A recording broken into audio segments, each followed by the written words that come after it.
18 चेंडूमध्ये 60 डावा प्रदीप काळंद बनवले आणि तो ठरला या मॅचचा हिरो. ही त्याच्या बॅटिंगचे हायलाइट तुम्ही पाहतायत. मकर संक्रांत चषकामधील हे चौथं अर्धशतक. निरंजन सावंत यांना पोरजी सरांना देखील सातत्याने कवायत करायला लावली. तर भरत धाको पाटील साहेबांच्या शुभ हस्ते आपण मॅन ऑफ द मॅच देणार आहोत. तर भरत धाको पाटील साहेबांना विनंती असेल आपण या आपल्या शुभ हस्ते आम्ही देणार आहोत या मॅचचा मॅन ऑफ द मॅच. आणि प्रदीप काळंद ठरला या मॅचचा मॅन ऑफ द मॅच. कारण रोहितचे 2 अर्धशतकं आपण पाहिली आणि त्याच गावचा खेळाडू आपण पाहतोय. प्रदीप काळंदचं अर्धशतक तुम्हाला पाहायला मिळालं. या प्रदीप लगेच मॅन ऑफ द मॅच. आयोजकांच्या वतीने 1000 रुपये. अक्षता गणेश पाटील यांच्याकडनं 1000 रुपये आणि भीमचंद्र कान यांच्याकडनं 500.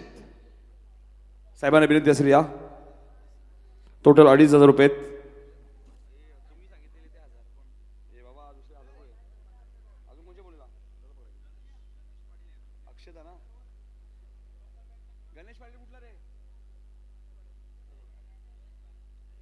प्रदीप ठरला या मॅचचा man of the match. Ganesh Patil साहेबांचे आगमन झालेले. अक्षता गणेश पाटील यांच्याकडनं सुद्धा प्रदीपसाठी 1000 रुपये. एकूण 2500 रुपयाचं कॅश प्राइज आहे.